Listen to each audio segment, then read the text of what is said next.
has been floating around on the internet. I'm sure you've seen it. It is a simple black and white, grainy still of a young girl in the woods. This girl has a dark shadow over her face and is posing in a strange standing position. There is some debate as to whether she is running, jumping, or simply posing for the camera. The camera. The camera. The camera. I don't really know. See, the story surrounding this photo has only added to the intrigue of the entire thing. See, apparently this photo was discovered on a trail cam in Cambridge, New York. If you don't know, trail cams are specialized equipment used by hunters, researchers, and farmers to track game and other wild animals. These cameras are made to snap a picture when a motion sensor picks up movement in the lens's view. The landowners had set up this trail cam for hunting purposes. See, there are people on the internet who have latched on to the idea that this picture is one of a long dead girl. They believe the picture is of a ghastly presence. Others yet wonder if this is just a girl and why she might be all alone in the woods. Police have gotten involved since the first picture was started to roam the internet, and the reason was because nobody could identify the identity of this young lady. This young girl who was just in the forest randomly by herself. Now that is strange, since where Cambridge, New York is, it's a small town that somebody would have to have known this girl. And why would a young girl at 7 or 8 feet by herself in the middle of the woods? So this afternoon I was looking on the internet and I saw the picture. I was looking through Facebook during my lunch break at work. When I saw it, I froze. I knew the girl in the picture, but it wasn't a face I had seen in many years. I left work early, just so distressed. I had to call my mom and get my back straight. But, hold on, I'm getting ahead of myself. See, as I type this out, I'm on my 4th glass of champagne. The alcohol helps relieve the stress and anxiety I'm feeling over this photo. After all, what else can I do but tell a bunch of scary story junkies what I have to say?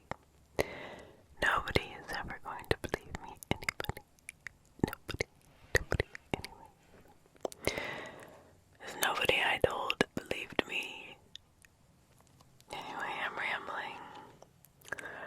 So, my name is Evelyn.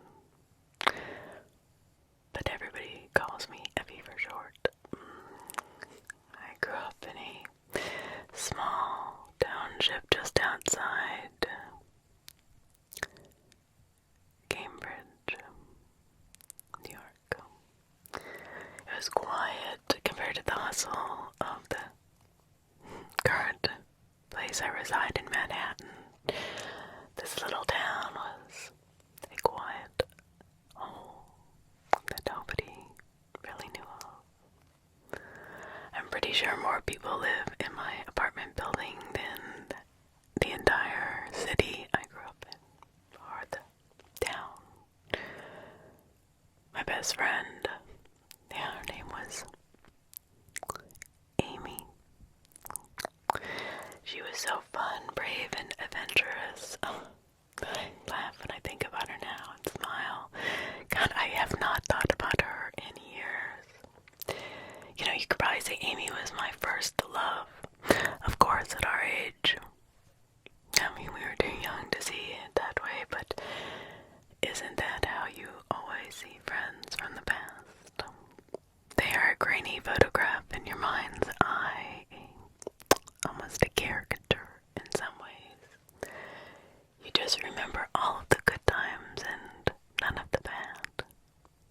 Or at least that's the way it was for me and Amy. I was only 12 years old on the last day I actually saw her. See, every small town has rumors that if you've lived in one, you know. Well, mine was no different. This was the late 80s, and the rumor mill was spinning stories about a satanic cult, and I'm sure you realize that the 80s was full of serial killers, satanic cults, and bizarre, strange occurrences. Nobody still has an explanation as to why.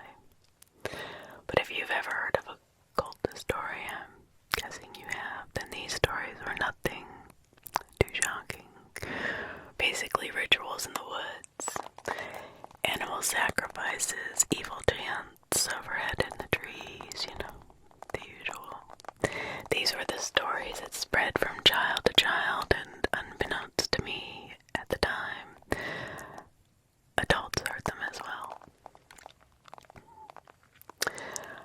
Apparently, as legend may say, a cult took up residence in a house in the woods just around Cambridge and my little town. And we were privy to these and more depravities. The word on the playground in elementary school, exaggerated of course to the 9th degree, oh my gosh. According to my old friend Randy Davis, these cultists could have taken children and, you know, did terrible things to them, cut them up, I mean, just crazy, weird stuff. But it's because we were all afraid that the rumors became so out of control.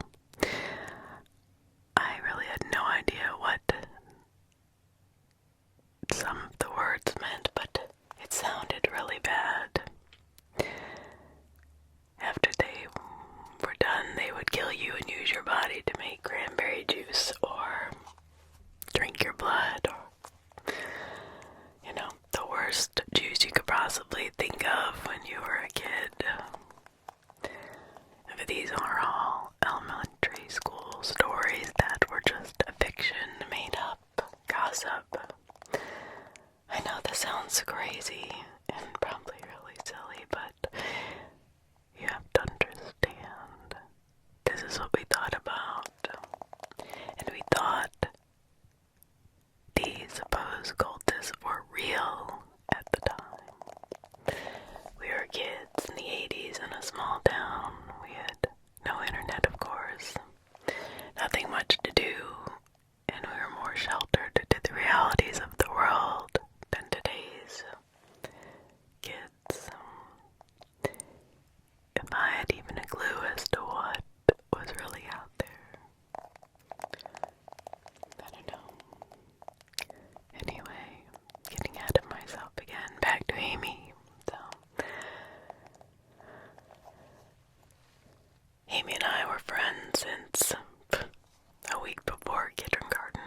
Yeah, her family had just moved from the big city of Manhattan and wanted to settle into a quiet community.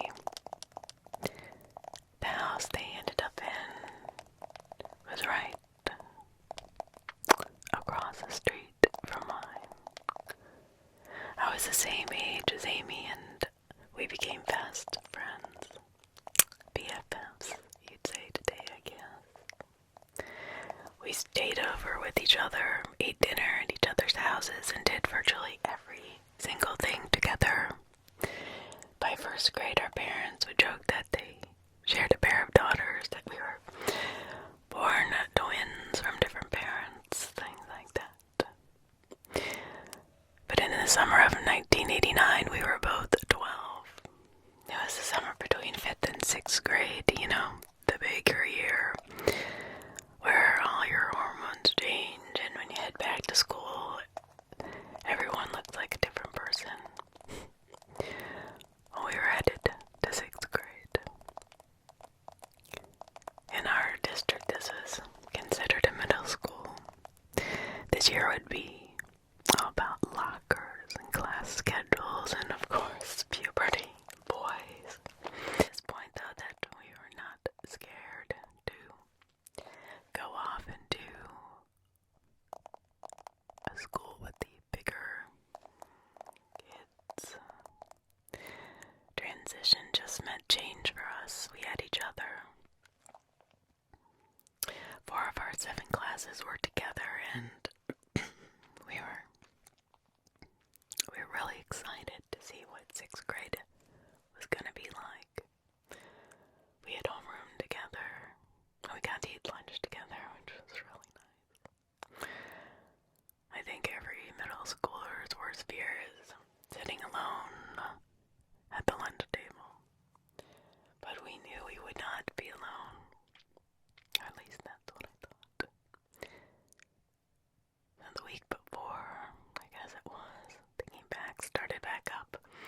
Yeah, the week before school started back up, we were more worried about how to make the best of our last week of freedom than we were about school.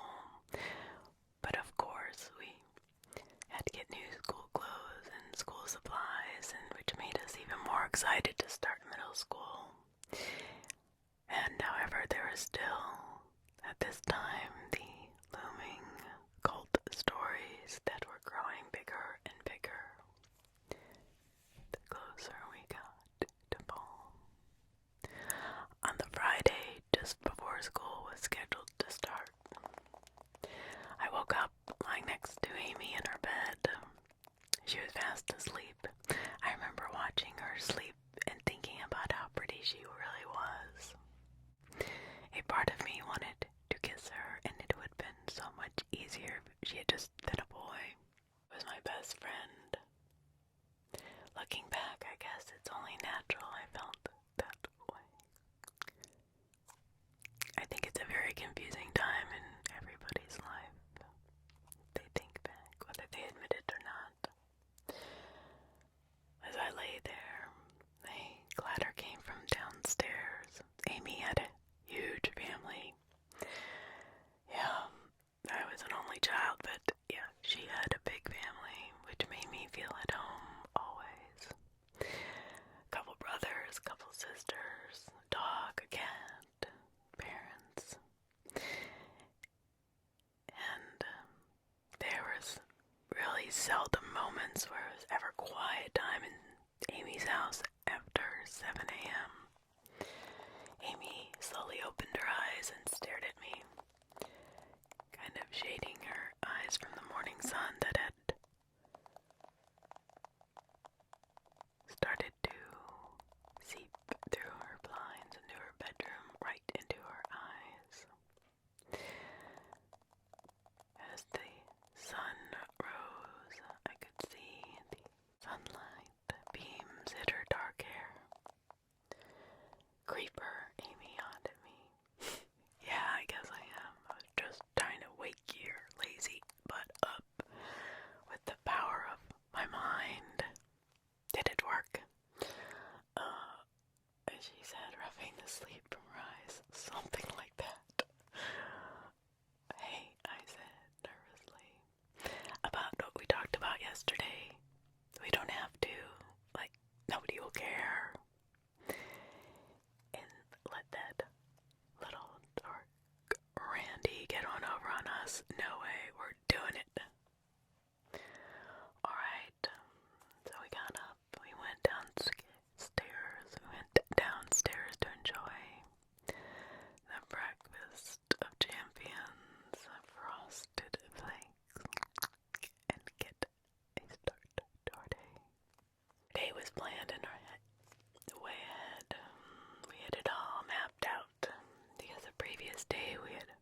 I did really yesterday morning. My dad and I were out hunting and we saw this old house out there. It's huge, but looked like it was really decrepit and falling apart. My dad said he saw footprints leading to the house and we should leave it alone. But it was totally the cold house, man. He shouted his last part. Amy rolled her eyes skeptically at Randy, whatever. So you saw some old house and it had footprints around it and you assumed that it was a cold house? I don't think so. Think about it, Randy pressed. An old house in the woods, lots of footprints. Wait, you said footprints. Now it's lots of footprints. Listen to me, it has to be the cold house. You guys have to go check it out. Oh God, Randy seemed to be thrilled by this concept. I was way more than a little cautious. So you want us to go out to some nasty house that's falling down, that's probably really freaking dangerous, in the woods, and waste our time making you look stupid when it isn't the cold house? No thanks, we have better things to do. He laughed. If you girls are scared, just say no. Just let me know. Hey, it's okay. If you're scared, you're scared. I get it. Oh boy, that comment. Now it was on. I knew Amy and we were going. Amy was a lot of things. She slacked on homework sometimes. She didn't like to do her chores, and she'd even been known to get a little mouthy with teachers from time to time, but nobody called her a chicken, that's for sure. Amy never stepped down from a challenge dare. Something that made her look like a wussy. Nope. Look, Amy said, almost angry. I could see the red coming up from her neck into her cheeks. If you want us to go look at that stupid house and prove you wrong, then we'll do it. We will do it tomorrow. We are not scared. Amy puffed her chest down slightly. Now her whole face was red. And I could see the fierce, I'm gonna prove you wrong look on her face. But I, on the other hand, I was not so sure. I mean, because I thought about it two ways.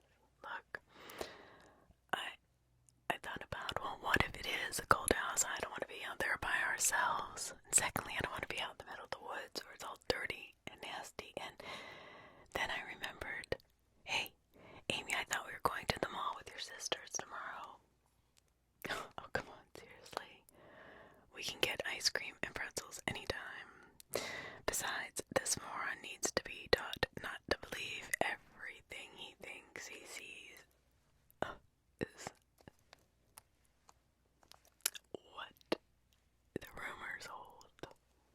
She was shaking her hands and doing this little dance she does when she's trying to get out words when she's angry. I remember that well about her. She'd get so flustered when she was pissed. Amy never bought into the whole cult story, actually. Her dad was a history professor at a nearby college. His personal motto in life was, question everything.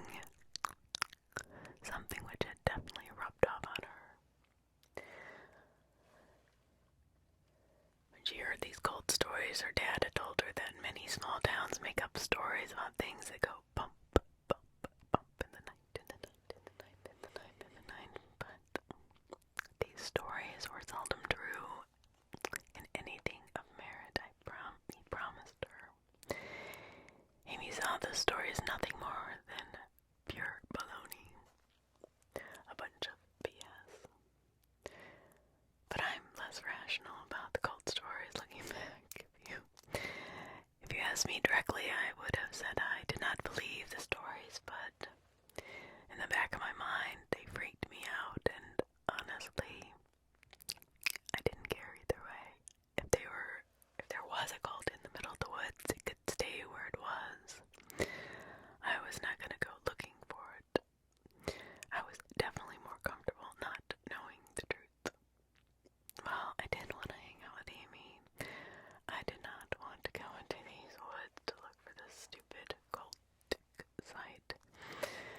if it was true, I don't want to end up as cranberry juice and all those other horrible things and words that they said they did to those young kids, little kids. But I started. Randy interrupted me. Hey, if you're too scared, I'll go out with you, Amy. Oh, okay. Okay. This has got to be. I swear, Randy was one of the few boys at our school that just could rub me the wrong way. Maybe it was because he had a lot of girls that liked him, and I always heard girls giggle about their crushes on Randy. Years later, Randy would go on to be the captain of the high school baseball team and would go through girls about as quickly as he went through baseballs. He was that kind of guy. I didn't realize why at the time, but I was not okay with Amy being alone with Randy in the woods. That I was sure of. I'm not scared. Amy and I are going out there, and you're gonna feel like an idiot once this gets out. So it was settled. That night, I stayed at Amy's. We were up late, way into the night. We were planning our course. We were looking at a map, a one that Randy had eventually drawn us, and planning what we would need to bring with us into the woods for our adventure. You know, the basic few survival items and junk food, of course. So it was a really chilly morning for mid-August. We bundled up accordingly, and the local weather station forecast cloudy skies and cold temperatures for the weekend. Yeah, much to the chagrin of Amy's parents. After finishing our breakfast, we headed out to the school just up the road from our house. According to Randy's map, the woods behind the school would be the best and fastest place to get to this supposed cult house. We stopped under the moonlight to be sure we had everything we needed. The moonlight was another local curiosity. Next to the school in the parking lot was a huge light post that had been installed years ago due to some electrical malfunction that I really did not understand. It glowed brighter than the other surrounding lights. Due to its near blinding intensity, it had been dubbed the Moonlight by the locals. As we walked from the moonlight through the open field separating the brownstone school building from the tree line, I felt an uneasiness come over me. Strange, eerie feeling. Town is a small place, as I mentioned before. It is pretty normal for people to be out walking dogs, gardening, mowing their yards, etc. But on that day, none of that was occurring. There wasn't a soul around. There was actually no sound, no kids on the playground, no teachers going back and forth from their cars while preparing classrooms, nothing. I suddenly felt really afraid, and that we were completely alone and something was wrong. I quickened my pace to make sure I wasn't side by side with Amy. She made me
Randy's house. We chatted about what would we expect a couple of preteen girls to talk about, you know.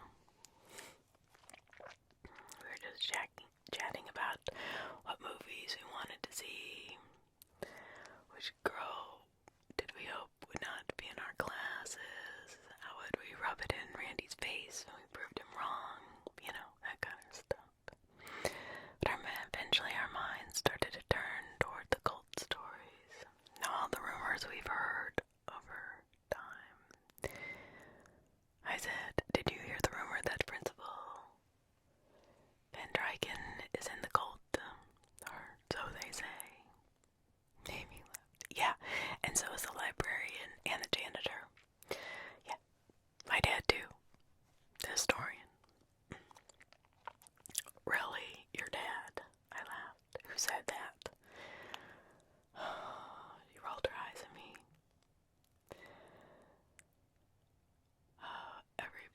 Everybody, and anybody who works at the school is in this cult. You know that little bitch Lisa, she had the nerve to say it right to my face. She said it was the reason I have a nice house. It's because my dad is in this cult. Okay. Forget her. She's just jealous because her mom's a waitress and she can't afford what you can. Ouch. Jeez, that's cold, aren't you?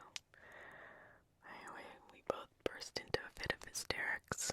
You know, catty, young teenage minds. I guess we thought if there was really a cult, none of these people would really be in it. We knew that her dad, and the janitor, and the art teacher, and the principal was not in the cult. Come on now. The problem was every few months a teacher would give someone a bad grade or write them up, and within an hour that teacher was suddenly the cult leader in the cult, or who knows, rumors would spread like wildfire. A new target was eventually found. This is what really made the cult story so scary. The fact that anyone could be in it. There are always rumors being spread. And in my mind, there was always truth in jest, as my mother would always say. So, I guess in my 12-year-old mind, I thought, why not? This could be true.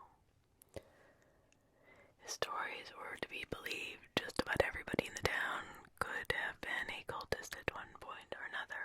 Maybe the whole town was. If a cult really did exist, it was formed probably by everybody and nobody at the same time, right? I mean, in a town that size, a cult that really did exist would have to include everybody. About an hour and 40 minutes in, I realized that the forest was subtly changing. Gone were the beaten paths and the abandoned reviews of our elders. I noticed how clean the area was. Not just free of trash, but free of typical forest debris as well. It was as if the area had been picked through numerous times for firewood, twigs, sticks, leaves. Most of these things were just gone. I was just about to tell Amy when Jesus, he was telling the truth. Scared me to death. What? It took me a moment before I realized what the hell Amy was talking about. Ahead, through a clearing was a structure. Silently, we walked toward this to get a better look. The house was not as large as I had pictured from Randy's blown-up description. I had imagined this gigantic, sprawling mansion, but what we saw was a white, large house. It was much more modest than my imagination had led me to believe. It was a small, simple two-story house. It seemed to be only slightly larger than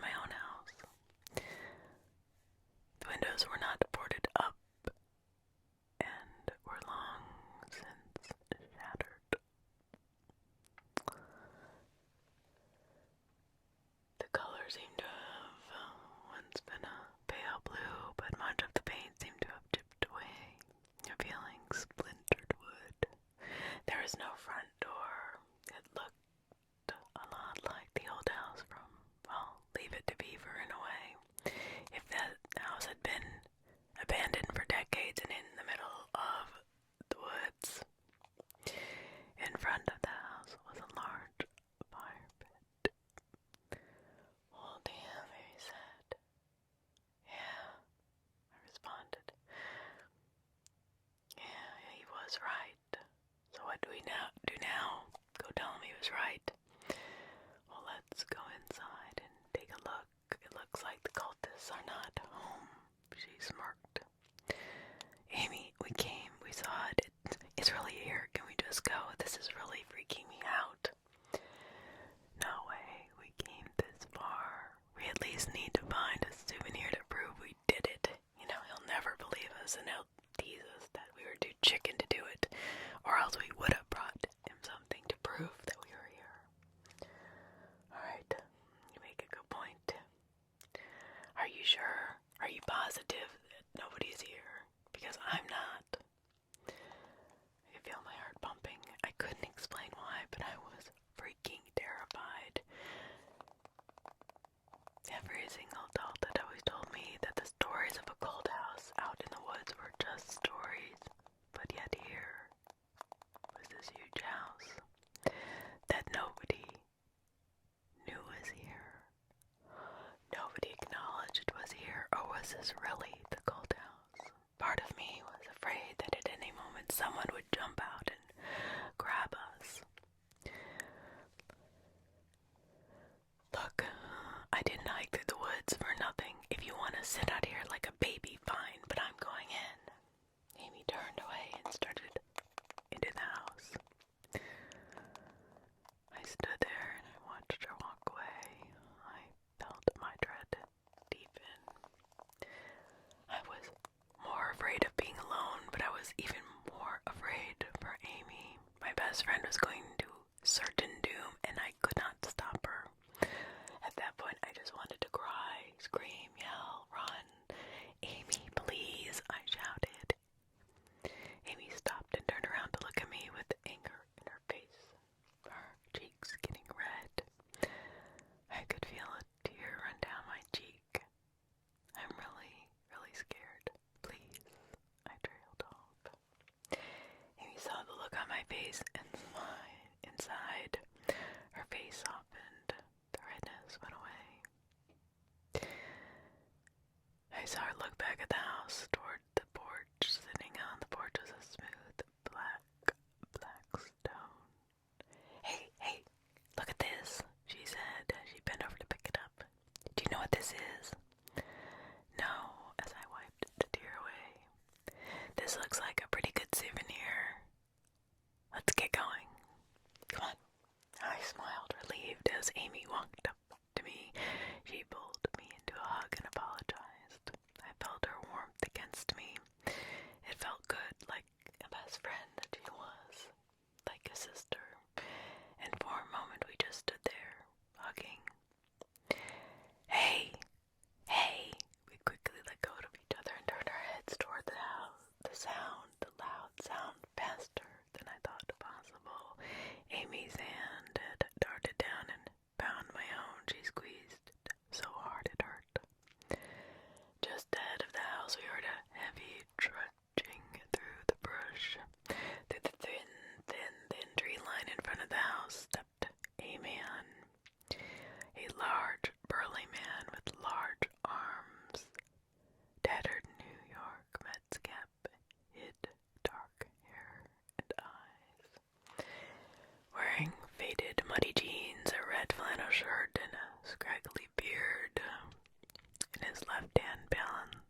just wanted to see for ourselves. We should probably get going before our parents start to worry. In my head, I was cursing Randy out. He probably met this guy too and set us up. Knew we'd walk all the way out here only to find this man and scare us to death. The man smiled. You do seem like good girls. Why don't you let me give you a ride home? It's only a 15-minute drive to town, but it's an hour and a half walk. No, I said, that's okay. We know the way. I'm sure you do. Just tell me one thing, the man said. Are you both virgins? What? Amy asked, shocked. Virgins, the man repeated with a little smile on his face. Have you had sex with anyone? I turned away from the man's face. Amy looked appalled. Before I could respond, I felt a sharp pain in the back of my head before the world faded to black. Waking up after what must have been hours in the dark, my head ached immensely. I was on the ground, tied up outside my wrists and ankles with thick rope. I looked around and realized I was still next to this house. From behind, I could feel the warmth of the massive bonfire. Flipping over, I saw the largest fire I'd ever seen. The tips of the flame were taller than the house before it. On the other side of the fire was Amy. She was bound as well, awake and looking at me with a horrified look on her face. God, I immediately thought back to my backpack I brought with us. Amy's dad insisted we bring a pocket knife if we were exploring in the woods. Amy, it's okay. Where's my bag? There's Amy. So he cut me up. Tears poured down her face. She was not looking at me. I turned slowly around, and in the pitch dark of the night, I had not seen them before, but now they were all I could see. A dozen or more figures stood at the tree line. They wore a long black cloak, black gloves, and they looked identical, every one of them, except for one feature. Each one nearly wore an identical mask, except they were white, expressionless masks. The only thing setting them apart was red. Several of the members in the back wore all white masks.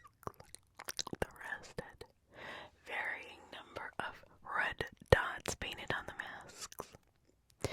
As they grew closer, the cultist masks had more red dots. However, the one standing closest to me, the mask, was completely blood red. The robes they wore hid their features well. Some were tall, others short. Some were heavier than others. Some even bore the unmistakable curves of women. However, no identities could be discerned from this. The one with the red mask stepped forward. Brothers and sisters of the knighthood, our time is nigh, he spoke in a deep voice. He was tall, but not the tallest among them. Even under his billowing robe, he seemed very thin. We, the knights who have promised ourselves to the mighty King of Darkness, have come to make an offering to our Lord. Hail, demons, hail, demons, hail, demons, the rest said in unison over and over. I couldn't help it, but I started sobbing uncontrollably. Fear had completely taken me over. Behind me, I heard Amy pleading for them to stop. She kept saying she was sorry and that we would not tell anybody. I could not muster a word to agree or disagree.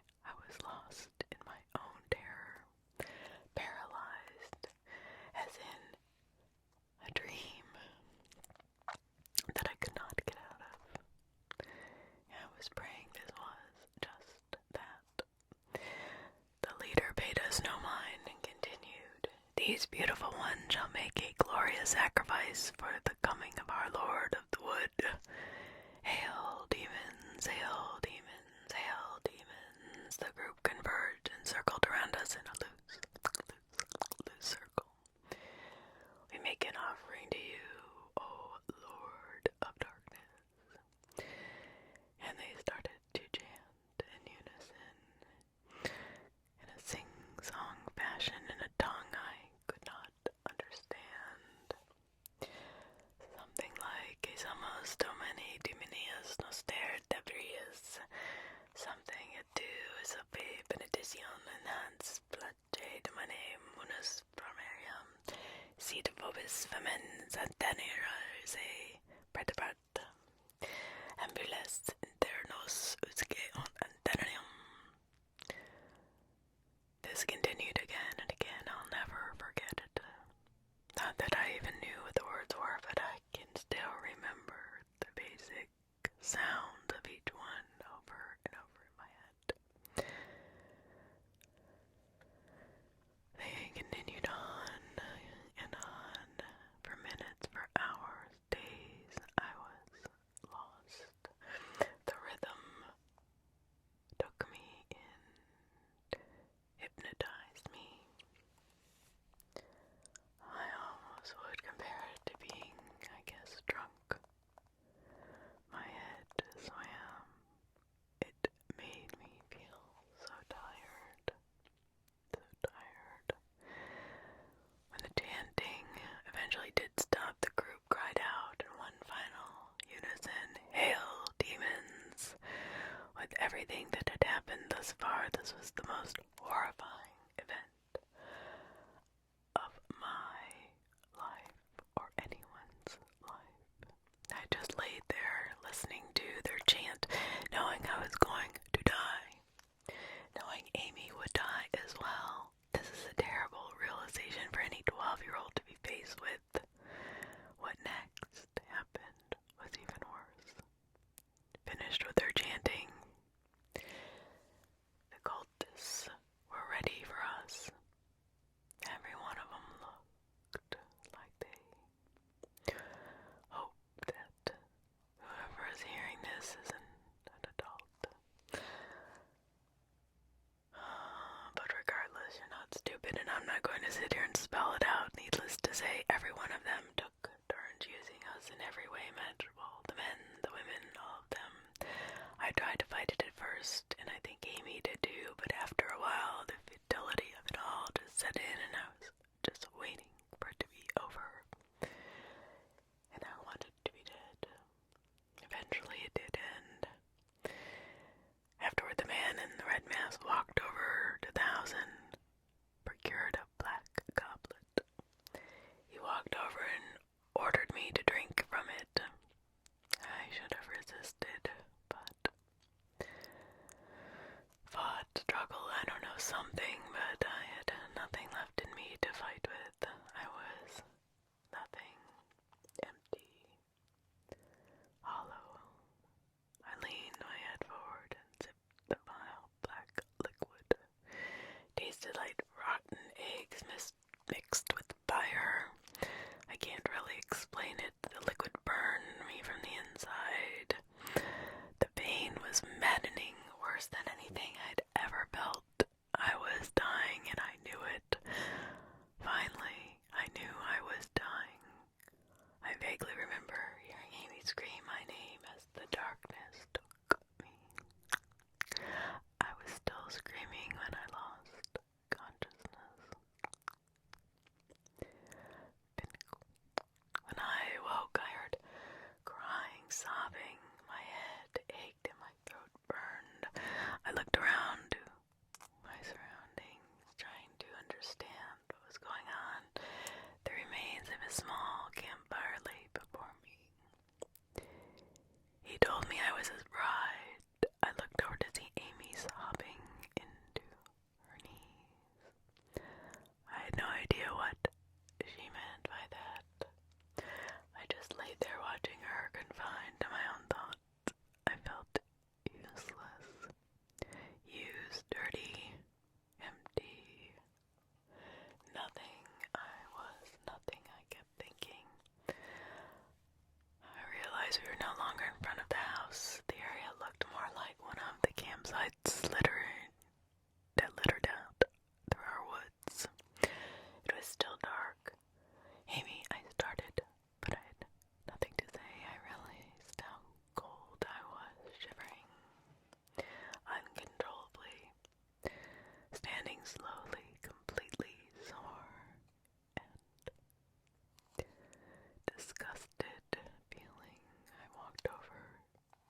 our surroundings, I realized how dark it actually was, and how alone we were. At least I thought we were alone. At the other side of the dead campfire was one of the robed figures. He was laying with his back rolled against a large sitting log. We cautiously approached the figure. When we inspected him more closely, we saw that the man's ribcage had been torn open. The inside of his chest was completely exposed. His face bore a solid red mask. If I had seen this gruesome sight only hours ago, I would have screamed, I would have cried, but I was not the same girl I had been hours ago. Empty.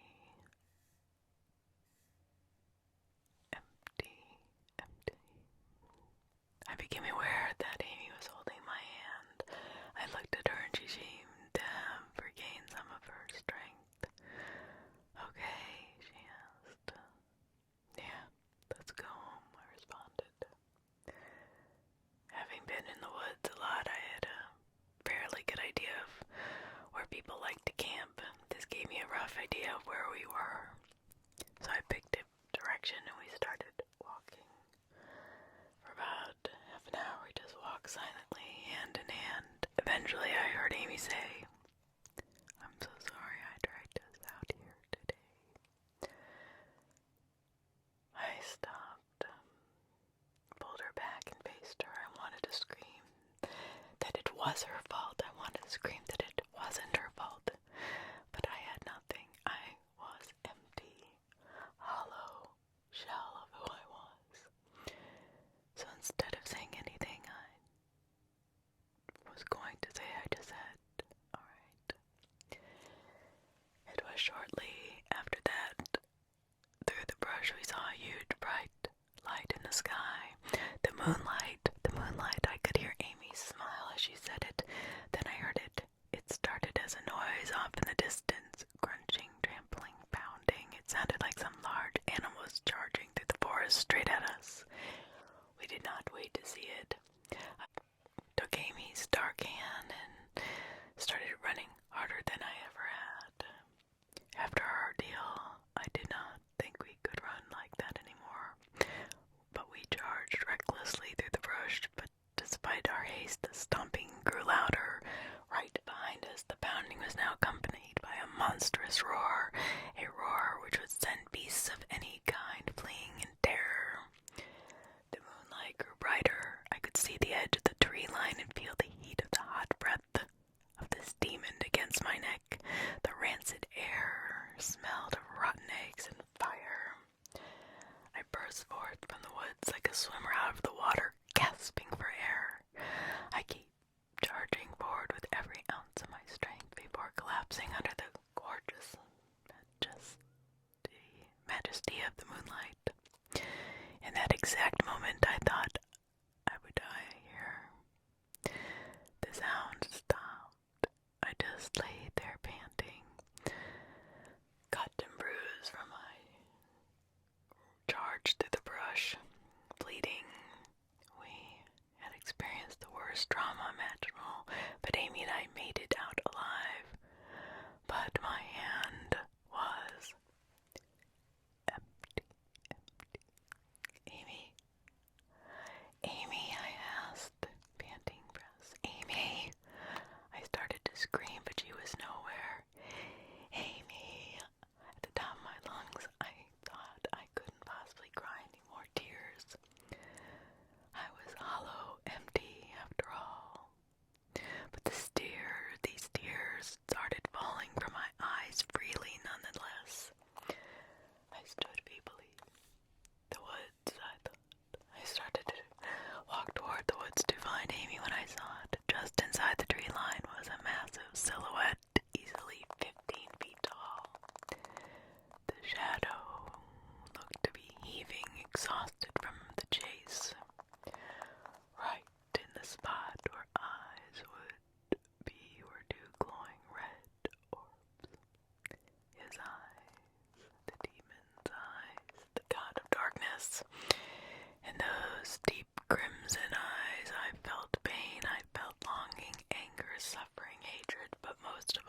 himself.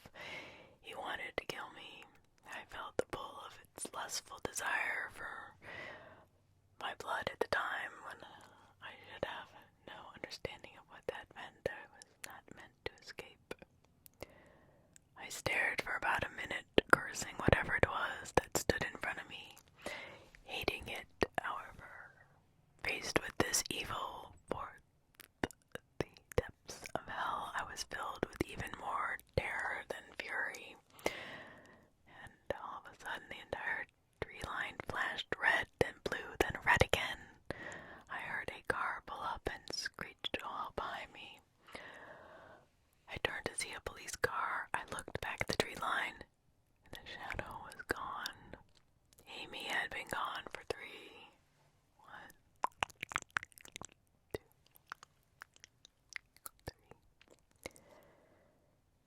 days. In that time, the town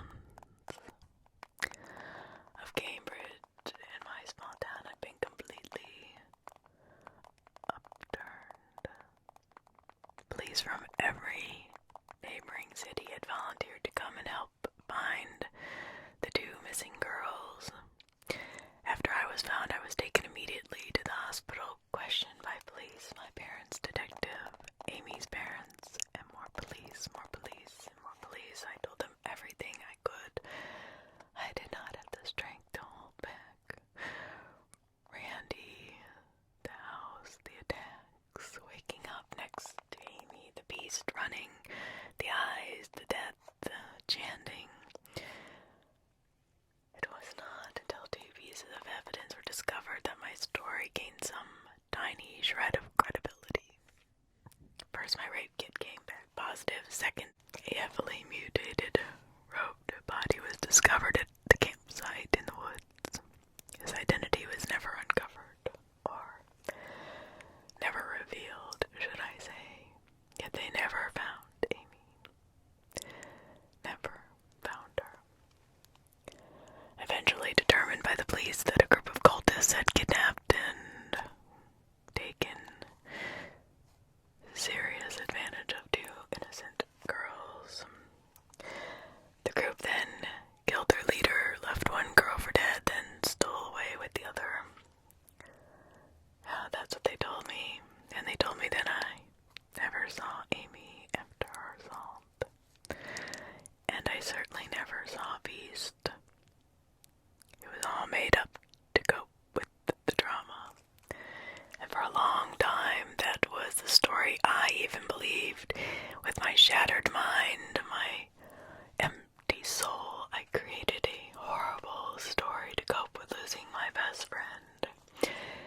A fabricated story where I had one last chance to say goodbye. A story with a monster. A story that would help me live a life semi-close to normal. I spent a little time in an institution to regain some semblance of a mind. I spent years in therapy as well. Hell, I'm still in therapy today. The flashbacks are vivid, PTSD and night terrors, and I'll probably spend the rest of my life in therapy trying to cope with what happened to me. It's been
yourself if you were gone for 3 days, what happened during